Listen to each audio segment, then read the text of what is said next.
Hello learners, how are you all? Welcome back to the channel. This is me Agrima Singh, your one and only mentor and a one and only friend. I welcome you all to the Shikhar series. हमारी शिखर series में हम लोगों ने हमारा जो tapestry of the past वाला जो part था वो वाला पार्ट कंप्लीट कर दिया है। तो आज से हम लोग शुरू करने वाले हैं हमारा पार्ट नंबर 2 जो है हमारे इंडिया के culture, Indian cultural and heritage के बारे में, वो वाला पार्ट हम आज शुरू करने वाले हैं। So I am literally very excited. हम लोग ने बहुत जल्दी हमारा पार्ट 1 कंप्लीट कर दिया है। अब हम फाइनली पार्ट 2 पे आ चुके हैं। फिर 2 चैप्टर्स के बाद हमारी हिस्ट्री कंप्लीटली खत्म हो जाएगी। उसके बाद हम लोग स्टार्ट करेंगे ज्योग्राफी से।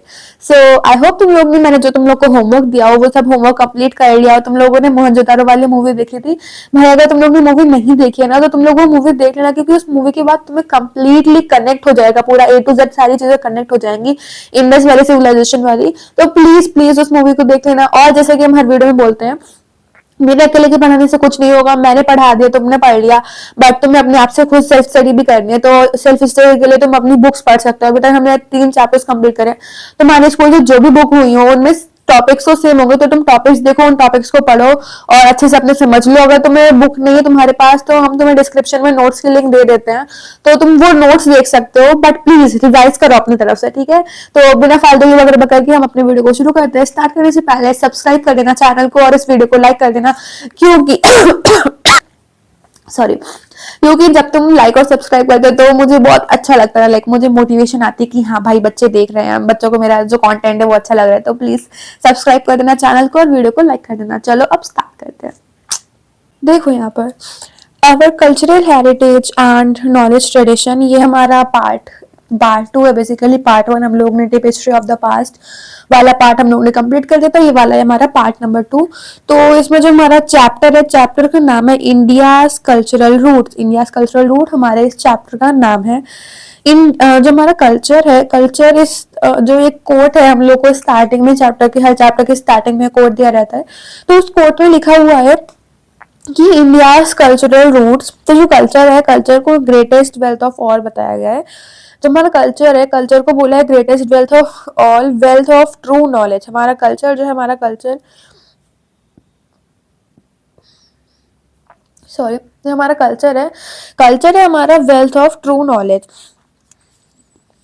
उसके बाद हम लोगों को क्या बताया गया इंडियन कल्चर के बारे में? इंडियन कल्चर के बारे में हम लोगों को बताया गया है कि जो हमारा कल्चर है, कल्चर बहुत ज्यादा सेवरल मिलियन, मतलब कुछ बहुत 100 साल पुराना कल्चर है। मिलियन में मैंने बताया था 1000, मिलियन मतलब 1000, तो हजारों साल पुराना हमारा कल्चर है। जो हमारा कल्चर है that is several millennium old, it's just like an ancient tree. हमारा जो है ये एशियंट ट्री कौन है? ये एशियंट ट्री हमारा इंडियन कल्चर है। ये एशियन ट्री कौन है? ये एशियन ट्री हमारा इंडियन कल्चर है। Like an Asian tree, many roots and many branches, बहुत सारी रूट्स हैं, बहुत सारी ब्रांचेस है, but it have a common trunk, यानी कि अलग अलग ब्रांचेस हैं, अलग अलग रूट्स हैं, अलग अलग ब्रांचेस हैं, बट उनकी जो ट्रंक है, ट्रंक सेम है। इसका मतलब उनका जो ओरिजिन है, ओरिजिन अलग अलग है। उनका जो मेन आइडिया है, मेन आइडिया अलग अलग है, बट मेन आइडिया क्या है? जिस तरह से लोग उस चीज को समझते हैं वो चीज अलग अलग है, बट जो कोर आइडिया है, जो एकदम बेसिक चीज है, वो तो सबकी सेम है। जैसे जब अलग कहते हैं ना कि रिलीजन अलग है, हिंदू, मुस्लिम, क्रिश्चियन, सिख, ये सब अलग अलग चीजें, बट तो मान लो ये सब चीजें अलग अलग है, ये अलग अलग रूट से जन्मी, मतलब अलग अलग तरह से जन्मी। बुद्धिज्म, जैनिज्म, ये सब अलग अलग रूट्स हैं। और ये ब्रांचेस कौन है? ब्रांचेस हो गए हमारे रिलीजन, रूट्स हो गया उन रिलीजन का कि कैसे वो रिलीजन बने, उन रिलीजन का ओरिजिन, ठीक है? तो रूट्स हो गए हमारे रिलीजन का ओरिजिन, जो हमारे ब्रांचेस हो गई वो हमारे मेन रिलीजन हो गए, जैसे कि क्रिश्चियनिटी, हिंदुइज्म, मुस्लिम, सिख, जैनिज्म, ये सब चीजें हो गई। जैनिज्म, बुद्धिज्म, ये सब चीजें हमारी ब्रांचेस हो गई। बट इनका जो कोर आइडिया है वो तो इस ट्रंक से होकर जा रहा है ना। ट्रंक यानी कि इनका जो कोर आइडिया है वो कोर आइडिया सेम है। वो कोर आइडिया क्या है? वो कोर आइडिया ये है कि सब इंसान, यानी कि हम सब इंसानों के अंदर ह्यूमैनिटी होनी चाहिए, हमें अच्छी चीजें करनी चाहिए, हमें दूसरों की मदद करनी चाहिए, किसी के साथ कभी बुरा नहीं करना चाहिए, कर्म करना चाहिए, अपना फल की चिंता नहीं करनी चाहिए। ये है हमारा कोर आइडिया। सारे रिलीजन्स का कोर आइडिया यही होता है, ठीक है? ऑलमोस्ट यही होता है सारे रिलीजन का कोर आइडिया, बाकी उनमें अलग अलग चीजें होती हैं। तो ये इससे हमें ये समझाना चाहते हैं कि जो हमारा इंडिया कल्चर है, भले ही इंडियन कल्चर के रूट्स अलग अलग है, जैसे कि नॉर्थ का कल्चर अलग है, साउथ का कल्चर अलग है, वेस्ट का कल्चर अलग है, ईस्ट का कल्चर अलग है, उनके रूट्स अलग हैं, ब्रांचेस अलग है, बट उनका जो कोर आइडिया है वो कोर आइडिया सेम है। वो कोर आइडिया है कि वो इंडिया से जुड़े हुए हैं, वो इंडियन कल्चर है, कोई डिफरेंट कल्चर नहीं है। तो यही हमको समझाना चाहते हैं कि जो हमारा इंडियन कल्चर है, इंडियन कल्चर एक एशियन ट्री की तरह है, जिसकी बहुत सारे रूट्स होती हैं, बहुत सारी ब्रांचेस होती हैं, बट उनकी जो ट्रंक होती है ना, ट्रंक कॉमन होती है, मतलब उनका आइडिया सब कुछ कॉमन होता है। उनके अंदर किसी ना किसी तरह से कॉमननेस होती ही होती है। ये हमारा इससे हमें ये पता चलता है। ठीक है, अब हम आगे बढ़ते हैं। आगे हमने ये बताया गया है, आगे हमें ये बताया गया है कि सम ब्रांचेस, मतलब ब्रांचेस के बारे में बताया गया है। Some branches are about arts, some are about literature, some are about science, some are about medicine, some are about religion, some are about art of governance, some are about martial art and so on so on so on। मतलब branches अलग अलग तरह की हैं, उन branches का origin यानी कि रूट्स अलग अलग तरह के हैं, उनका कोर आइडिया सेम है, उनकी ट्रंक अभी भी सेम है। ठीक है, अब हम आगे बढ़ते हैं, हम देखते हैं हमारे स्कूल ऑफ थॉट के बारे में कि भाई ये स्कूल ऑफ थॉट क्या है। School of thought is a group of thinkers और spiritual seekers. Group of thinkers और spiritual seeker. Group of thinkers कौन होते हैं? ग्रुप ऑफ थिंकर्स वो होते हैं जिनके पास सिमिलर आइडियाज होता है। ये स्पिरिचुअल थिंकर, देखो जो ये स्कूल ऑफ थॉट है, बेसिकली स्कूल ऑफ थॉट को हमारे उस टाइम के स्कूल के बारे में बताया गया। स्कूल मतलब बच्चों वाला स्कूल, स्कूल मतलब जहाँ पे बड़े लोग जैसे कि अलग अलग रिलीजन के लोग साथ में आकर एक कोर आइडिया के बारे में डिस्कस करते हैं, वो एक सिमिलर आइडिया शेयर करते हैं, तो उसको वो लोग ग्रुप ऑफ थिंकर्स कहलाते हैं। ग्रुप ऑफ थिंकर्स यानी और या फिर स्पिरिचुअल सीकर्स साथ में जब आ जाते हैं तो उनको कहते हैं हम लोग स्कूल ऑफ थॉट। ठीक है, school of thought.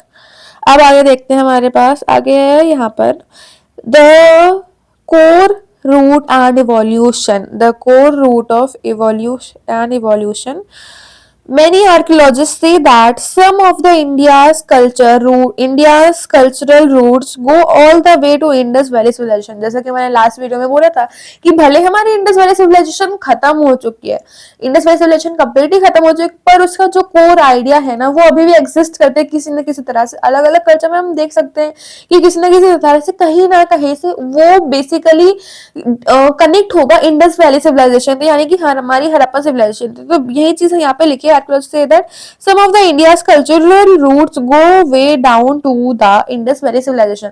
Last video में मैंने बोला था कि वो लोग तो सिविलाइजेशन चली गई, लोग चले गए, बट क्या रह गया? उनका कल्चर रह गया, उनकी जो टेक्नोलॉजी है उनकी वो टेक्नोलॉजी रह गई।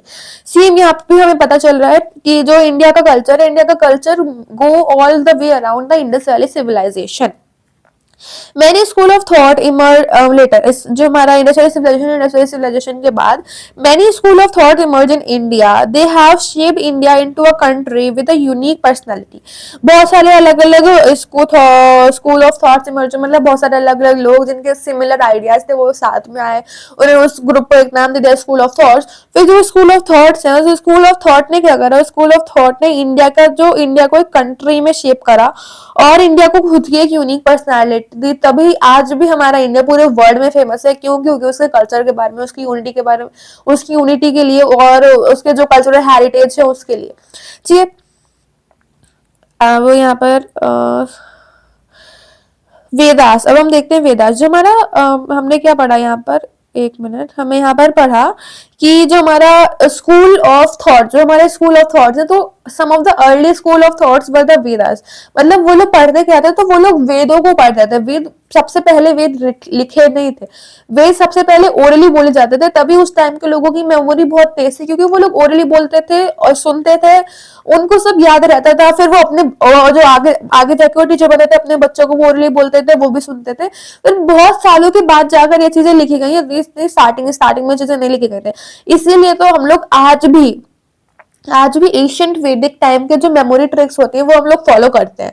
हम लोग फॉलो, अगर तुम लोग फॉलो नहीं करते तो तुम उसको डेफिनेटली फॉलो करना, क्योंकि तुम्हें समझ आएगा कि वैदिक ट्रिक्स क्या होती हैं, कितनी काम की चीजें होती हैं। वो ऐसा नहीं कि वैदिक ट्रिक्स हैं तो सिर्फ हिंदू यूज कर सकते हैं, नहीं भाई, वैदिक ट्रिक्स उस टाइम पे हर इंसान यूज करता था। जैसा कि यहाँ पे लिखा हुआ है school of thought, school of thought में सारे अलग तरह के लोग आते हैं जिनका सिमिलर आइडिया होता था। मैंने बोला है कि सारे रिलीजन भले अलग अलग हो, उनका बेसिक आइडिया एकदम सेम होता है। तो इसी तरह इसीलिए जो वैदिक वैदिक रूल होते हैं, वैदिक मेमोरी रूल, ये सब चीजें होती है, सब कोई भी इंसान ये सब चीजें सीख सकता है, ये सब चीजें देख सकता है और इससे वो अपनी मेमोरी इंक्रीज कर सकते हैं। तो वैदिक जो उस टाइम की जो चीजें थी, उस टाइम की मेमोराइजिंग ट्रिक्स थी, वो आज भी एकदम वैलिड है, कंप्लीटली वैलिड है। इसलिए वेदाओं को बहुत ज्यादा महान माना जाता है। और बट कुछ लोग हैं आज जो अंधविश्वास कर लेते हैं पंडित वगैरह पे, वो वेदों को नहीं पढ़ते, नहीं समझ पाते हैं।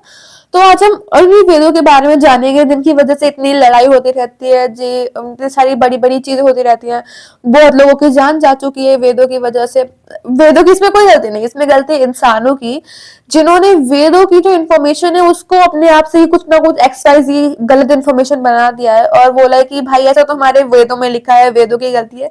ऐसा कुछ नहीं है। तो आज हम उन्हीं वेदों के बारे में जानेंगे, ठीक है। जो हमारे, हाँ, स्कूल ऑफ थॉट्स है, स्कूल ऑफ थॉट्स में सबसे पहले स्टार्टिंग स्कूल ऑफ थॉट्स में वो लोग वेदों के बारे में वेद पढ़ते थे। What is Veda, Veda and Vedic culture, what are Vedas. जो हमारा वर्ड वेदा है, वेदा आया है एक संस्कृत वर्ड विद से, और विद का मतलब होता है नॉलेज, और नॉलेज को हम लोग क्या कहते हैं, विद्या। अब तो मेरे कुछ कनेक्ट हो रहा है, वेद, वेद आया है संस्कृत वर्ड विद से, विद का मतलब होता है नॉलेज, नॉलेज को हिंदी में कहते हैं विद्या। आई होप तुम लोग को कुछ समझ आया, तुम्हारे दिमाग की थोड़ी सी बत्ती जली हो, इस तरह से तुम्हारे दिमाग की बत्ती जल गई हो और तुम्हें थोड़ा बहुत समझ आ रहा हो कनेक्शन। Excuse me. अब हम यहाँ पे देखते हैं जो हमारे वेद हैं, वेद हमारे बेसिकली चार तरह के, ये विद्या चार तरह के नहीं है, वेद चार तरह के होते हैं, थोड़ा सा कुछ गड़बड़ हो गई होगी। हमारे वेद चार तरह के, ऋग्वेद, समवेद, यजुर्वेद, अथर्ववेद, ये हमारे चार तरह के वेद होते हैं। ओल्डेस्ट वेद हमारा ऋग्वेद है, इसके बारे में हमने पहले भी पढ़ा हुआ है हमारे बात पहले के वाले चैप्टर्स में। हमारा जो ऋग्वेद है, ओल्डेस्ट वेद है। The term Veda is connected to knowledge, knowledge and wisdom. The Vedas were composed, during the BC, यानी कि before common era, before common era, उस टाइम पे वेदास को कंपोज करा गया था। वन ऑफ द स्टार्टिंग के जो वन ऑफ द स्टार्टिंग मतलब अर्लीस्ट, जैसे one of the earliest civilization हमारी इंडस वैली सिविलाइजेशन, तो one of the earliest books या फिर one of the earliest thing जिससे हम नॉलेज ग्रास्प कर सकते थे, वो थे ये वेदास हमारे। मैंने बोला वेदास पहले ओरली बोले जाते थे, लिखन रिटर्न में नहीं होता था, ठीक है। हमारे जब हम चार वेदा के बारे में, अपने चार वेदों के बारे में पढ़ेंगे, मैंने बोला ऋग्वेदा इज द ओल्डेस्ट, हमने पहले भी पढ़ा है, कौन से चैप्टर में हम लोग ने पढ़ा है, तुम लोग कमेंट्स में बताओ कि कौन से चैप्टर में हमने पढ़ा है कि ऋग्वेदा इज द ओल्डेस्ट वेदा। अब हम देखते हैं, हमारा ऋग्वेदा सबसे पहला वेदा ऋग्वेदा, दूसरा समवेदा, तीसरा यजुर्वेदा, पांचवा अथर्ववेद। ऋग्वेद, समवेद, यजुर्वेद, अथर्ववेद, ये तुम लोग एकदम याद कर लो, रट्टा मार लो। तुम कहोगे अरे दीदी आप रट्टा मारने को कह रही हो, हाँ भाई रट्टा मारने को कह रहे हैं, हर चीज तुम समझ नहीं सकते हो, कुछ चीजें होते हैं जो तुम्हें रट्टा मारनी होगी। जैसे तुम्हारे दोस्त का नाम, अब तुम समझोगे नहीं ना कि अरे इसकी शक्ल ऐसी है इसलिए उसका नाम ये है, इसका नाम का ये मतलब है, नहीं, तुमने उसका नाम इनडायरेक्टली रट्टा ही मारा है कि इस इंसान का ये नाम है, तभी जवाहर आज तुम्हें उस इंसान का नाम याद है। तो तुम यहाँ पे रट्टा नहीं मारो, रट्टा मारना पड़ेगा, रट्टा नहीं मारोगे तो तुम्हें दिमाग में कुछ घुसेगा नहीं, तुम कितना भी समझ लो। कुछ फैक्ट्स होते हैं जो हमेशा दिमाग से स्लिप हो जाते हैं, उन्हें याद ही करना पड़ेगा, मेमोराइज करना पड़ेगा, तो तुम्हें याद कर लेना। अब हम ऊपर बढ़ते हैं, हमारा कंटेंट एंड कंपोजिशन के, हमारा जो ऋग्वेदा है, ऋग्वेदा कैसे कंपोज हुआ था, कैसे बना था। द पीरियड कॉल्ड द वैदिक एज, जो हमारी वैदिक एज है, वैदिक एज 1500 बीसी से 500 बीसी तक हमारी वैदिक एज है, जहाँ पे वेदास का कंपोजिशन हुआ था, वेदों का कंपोजिशन हुआ था। The culture described in text to reside Asian text, मतलब यहाँ हमारे एशियन टेक्स्ट हैं जो हमारे इस वेदा में लिखा गया है, कल्चर जो हमारे बताया गया है। They were composed orally by sages और ऋषिज, सेजेस और rishis, later they were written. मैंने जैसे कि बोला कि पहले वो ओरली बोले गए थे, उसके बाद वो लिखे गए थे। और इनको किसने बोला था, जो ऋषि होते हैं, ऋषि, ऋषि देखो ऐसा नहीं कि ऋषि है तो सिर्फ मेल होंगे, नहीं भाई, फीमेल ऋषि भी होती है, उनको ऋषिका कहते हैं। मेल ऋषि को ऋषि कहते हैं, फीमेल ऋषि को ऋषिका कहते हैं। वो बेसिकली उनको सेज कह सकते हैं, यानी कि भगवान के भक्त या फिर भगवान की जो बात होती है उनको कंप्लीट करने वाले, ऐसे तरह के सेज कह सकते हैं उनको। The culture described text designed to recited to Asian text। इसका मतलब है जो हमारा जो वेदास में, वेद में हमारा जो कल्चर बताया गया है वो हमारे एशियन टेक्स्ट में भी लिखा गया है। इससे हमें हमारे एशियन कल्चर के बारे में पता चलता है, ठीक है। अब हम आगे देखते हैं।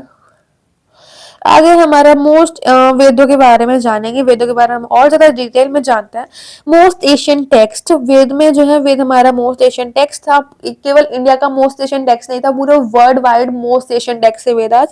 वेद में बहुत सारे तरह तरह के हिम्स थे। हिम्स क्या होते हैं? हिम्स मतलब ओरली जो हम लोग गाने, पोएम्स और सॉन्ग्स वगैरह गाते हैं उनको हम लोग हिम्स कह देते हैं। दे वर रिसाइटेड ओरली नॉट रिटन, ऊपर भी हमने पढ़ा है ओरली बोले गए थे, लिखे नहीं गए थे। जो हिम्स होते हैं हमारे, हिम्स वर कंपोज्ड इन सप्त सिंधव रीजन। हिम्स को हमारे सप्त सिंधव रीजन में कंपोज करा गया था। सप्त सिंधव रीजन में कंपोज करा गया, तो तुम लोग सोचोगे भाई ये सप्त सिंधव नाम का ये सुना सुना सा लग रहा है, तो वो सुना सुना से ऐसे लग रहा है कि जो हमारा सप्त सिंधव है, सप्त सिंधव हमने इंडिया दैट इज भारत वाले चैप्टर में पढ़ा था। सप्त सिंधव का मतलब है लैंड ऑफ सेवन रिवर्स, और सप्त सिंधव, सिंधु कुछ रिलेट हो पा रहा है, हाँ, तो वही वाला सिंधु है हमारा। और जो इंडिया का हमने क्या पढ़ा था, इंडिया दैट इज भारत, तो उसमें हमने देखा था कि जो ऋग्वेदा है, ऋग्वेदा में इंडिया को सप्त सिंधव नाम से जाना गया था। और यहाँ पे हमें बताया गया है कि जो हिम्स है, हिम्स सप्त सिंधव रीजन में कंपोज होते हैं, यानी कि वो इंडिया में ही कंपोज हुए थे। जो हिम्स हमारे वेदों में लिखे गए हैं वो हिम्स इंडिया में कंपोज होते हैं, इंडस वैली वाले रीजन में, सिंधु वाले रीजन में, बेसिकली अगर सेकंड चैप्टर से रिलेट करें तो। अब हम आ जाते हैं टाइमलाइन पे कि जो हमारे ये वेदास है इनका कंपोजिशन किस टाइम पे हुआ था। तो वैसे कोई मतलब एस्टिमेटेड टाइम ही निकाला गया, उन लोग को ऐसे प्रिसाइजली नहीं पता कि भाई यही यही टाइम होगा, क्योंकि हम ऐसे पता नहीं लगा सकते, कुछ चीजें होती हैं जो हम पता नहीं लगा सकते। तो इन्होंने एस्टिमेट टाइम निकाला कि उन्होंने आर्कियोलॉजिस्ट ने, तो वो है फिफ्थ मिलेनियम बीसीई से सेकेंड मिलेनियम बीसीई तक इनका कंपोजिशन हुआ था। ठीक है, अब हम देखते हैं okay. Rigorous oral tradition 100 and 200 generation committed to memory through rigorous training, मतलब 100 से लेकर 200 जनरेशन, 100 से लेकर 200 जनरेशन, जनरेशन लोग नहीं, जनरेशन, यानी कि दादा बेटा पोता परपोता उसका पोता उसका पोता, ऐसे आगे जाके ऐसी 100-200 जनरेशन है, 100-200 जनरेशन है जिन्होंने इन वेदों को याद करा है, इन वेदों को ओरली ओरली याद करा है इन वेदों को। उसके बाद कहीं जाकर ये वेदों का रिटर्न फॉर्म बना हुआ है। 100 से लेकर 200 जनरेशन ने इन वेदों को ओरली याद करा है और अपने दिमाग में एकदम भसा लिया था इन वेदों को। ऐसे 100 से लेकर 200 जनरेशन थी। ठीक है, ये हमारे टीचर है, ये हमारे टीचर है। टीचर ने एक बच्चे को पढ़ाया, ओरली पढ़ाया, जैसे मंत्र गा गा कर हम याद करते हैं, तो वैसे ही इन्होंने ओरली पढ़ा दिया। फिर ये बच्चा जब टीचर बना तो इस टीचर ने अपने स्टूडेंट को ओरली बताया। इसी तरह से आगे जाकर ऐसे चलते रहे और बहुत 100 से लेकर 200 जनरेशन तक ये ओरली ऐसे चलते रहे। फिर उसके बाद आकर इसको रिटर्न फॉर्म बना। ठीक है, आगे देखते हैं। अब आगे क्या है हमारे पास, वैदिक चैंटिंग एंड हिम्स। जो हमारे यूनेस्को है, इसी वजह से यूनेस्को ने, एक्सक्यूज मी सॉरी दोनों एक साथ, यूनेस्को ने 2008 में वैदिक चैंटिंग को ये टाइटल दिया था। थोड़ा सा लंबा सा टाइटल है पर याद कर लेना।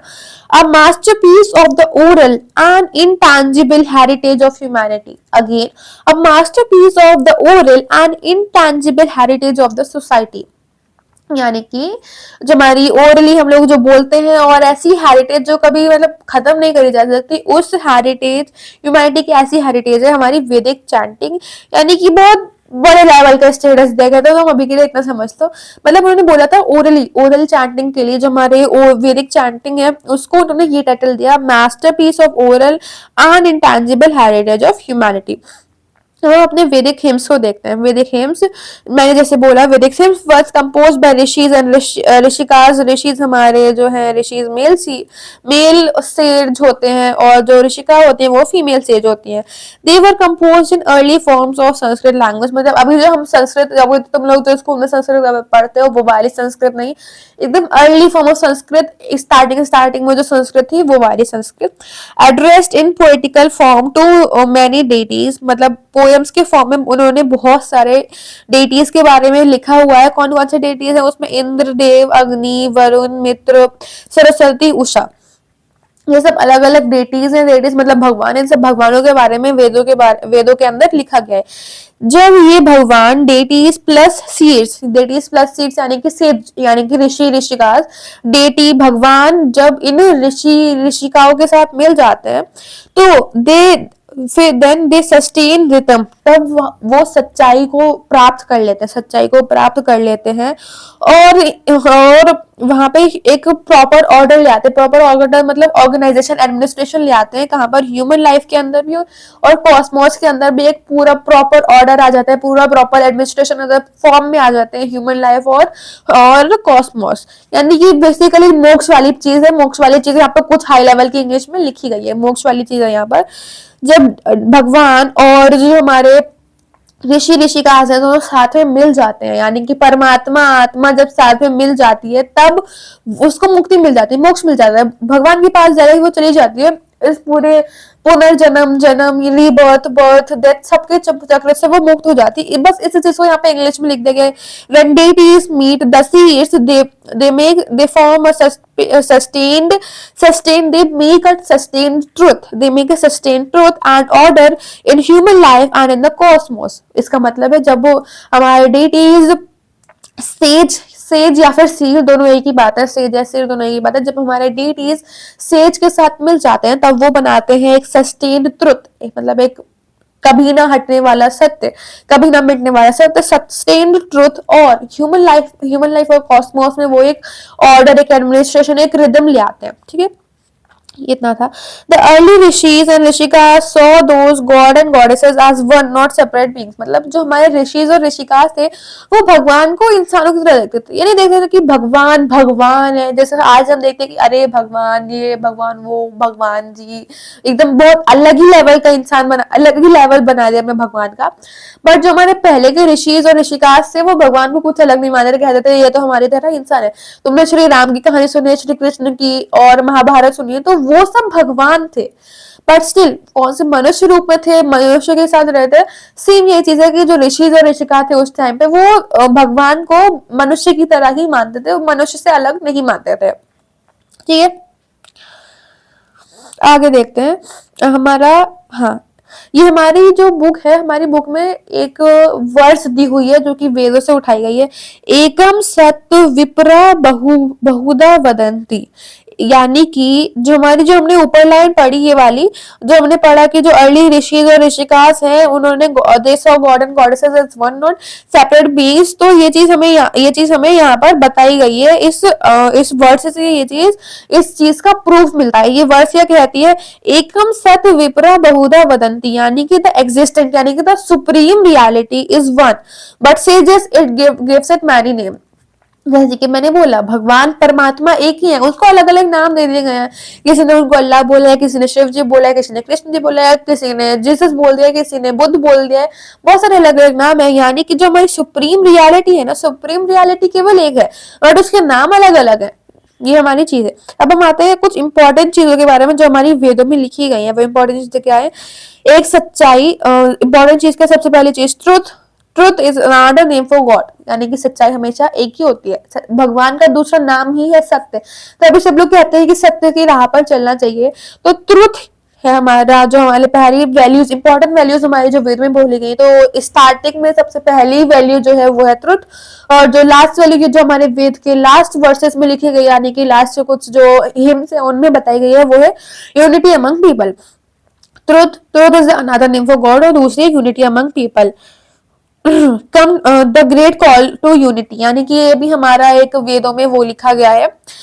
वेदों में एक वर्स हिम लिखी गई बट इसका इंग्लिश ट्रांसलेशन लिखा है, वो संस्कृत वाली वर्स नहीं लिखी है। Come together speak together, common be your mind, may your thoughts agree, united be your purpose, united your heart, may your thought be united, so excuse me, so all may agree. ऐसा ही कुछ तुम लोग को शायद से तुमने कभी अपने स्कूल असेंबली में जो हमारी रीडिंग फ्रॉम होली बाइबल होते हैं उसमें भी सुना होगा। यहाँ पर भी सेम चीज है, come together, speak together, common be your mind, यानी कि हमें बताया जा रहा है कि यूनिटी क्या होती है, लोग किस तरह से यूनाइटेड रह सकते हैं, इस के हमें बारे में बताया। अब यहाँ में इस वाले से लास्ट वाले में हमने क्या पढ़ा कि रियलिटी केवल एक ही सत्य होता है, बस जो हमारे ऋषि होते हैं उन्होंने उनको अलग अलग नाम दे दिया गया है। भगवान सच्चाई का दूसरा नाम है, यानी कि सच्चाई भगवान का दूसरा नाम है, सॉरी, सच्चाई जो है सच्चाई भगवान का दूसरा नाम है। यूनिटी इज द की, लोगों को साथ में मिलजुल कर रहना चाहिए। आई थिंक सो कि सारे रिलीजन यही बात बताते हैं सबको कि लोगों को साथ में मिलजुल कर रहना चाहिए, किसी को किसी से लड़ाई नहीं करनी चाहिए। इसलिए हम इतने भोंदू लोग हैं, हमें को समझ नहीं आता, हम अभी भी वही लड़ रहे हैं, हिंदू मुस्लिम क्रिश्चियंस बुद्धिज्म जैनिज्म, मेजोरिटी को दबा रही है, मेजोरिटी माइनॉरिटी को सप्रेस कर रही है, माइनॉरिटी मेजोरिटी के खिलाफ बगावत कर रही है, ऑल दिस, बट हमें नहीं भूलना चाहिए कि भले ब्रांचेस अलग अलग हो, भले रूट्स अलग अलग हो, हमारी ट्रंक सेम है। हमारा जो रूट है, हमारा जो कोर आइडिया है, हमारा वो कोर आइडिया सेम है, हम सब इंडियंस हैं, इंडियंस है हम सब, तो हमारा वो ट्रंक सेम है, हम सब इंडियंस है। हमारा कोर आइडिया है कि यूनिटी होनी चाहिए हर इंसान के अंदर, सच्चाई की राह पर चलना चाहिए। और इसी संदीप महेश्वरी वाली बातों के साथ हम उसका ये जो हमारा आज का लेक्चर है, आज का हमारा लेक्चर खत्म होता है। मैंने तुम लोग से पहले ही बोला था, मैं आज बोल रहा कि देख लेना एक दिन कहीं तुम लोग को अग्रिमा महेश्वरी नाम से कोई चैनल ना मिल जाए, मोटिवेशनल चैनल खुल जाए कहीं मेरा, जिस हिसाब से हम ऐसे मोटिवेशनल वाली बातें कर लेते हैं। सो ये thank you so much for watching this video, और आज का हमारा जो ये पार्ट 1 है, पार्ट 1 कंप्लीट होता है तो तुम लोग को पार्ट 2 मिल जाएगा। इसमें हमारे हमारे वेदों के बारे में और जानेंगे, और हमारे जो वैदिक स्कूल्स हैं उनके बारे में भी जानेंगे, और वैदिक लाइफ के बारे में जानेंगे। इसमें तो हमने सिर्फ वेदों के बारे में एक इंट्रोडक्शन लिया है कि वेद होते क्या है। आगे तक हम जानेंगे कि वेद का मेन मकसद क्या है, वैदिक टाइम पीरियड पे कैसे लोग रहते थे। Thank you so much for watching, bye bye, चाचा लव यू ऑल। सब्सक्राइब कर देना चैनल को और वीडियो को लाइक कर देना, बाय बाय। और सारे वीडियोस देख लेना जो पहले हैं, पहले डाले थे वो तुम लोगों ने नहीं देखे तो वो भी देख लेना। Okay bye bye guys, bye bye.